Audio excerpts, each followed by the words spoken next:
हमारा देखा द हम खड़ा चंदा जन के हमारा देखा द हम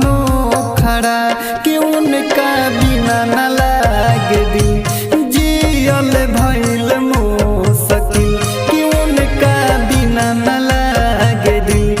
जियल भइल मुश्किल चंदा जन के हमारा देखा द हम खड़ा।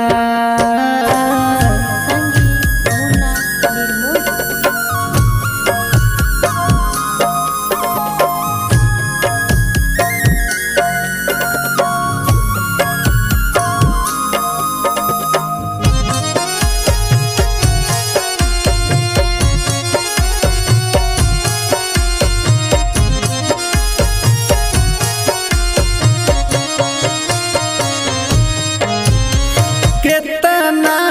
बरस भाई देखेला हो उनकर सूरत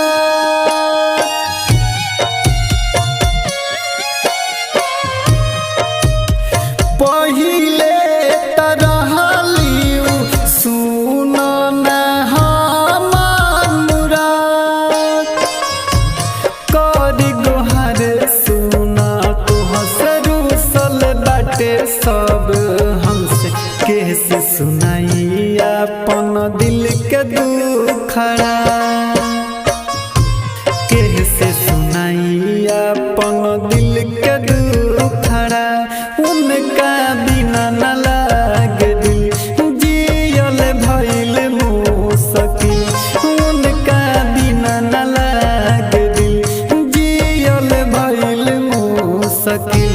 चंदा जन के हमारा देखा द हम खड़ा।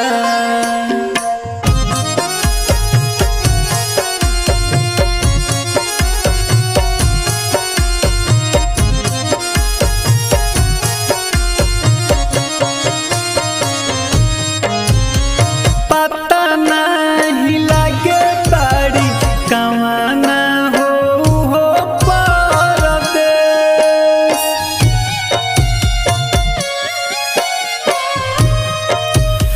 तोहर से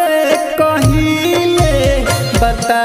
दो ना खोजी सन देश राइटर मंटू कहे हर पल आंसू बहे और सामरिया सुख के भइल सुखड़ा और सामरिया सुख के भइल सुखड़ा उनका बिना न लागे दिल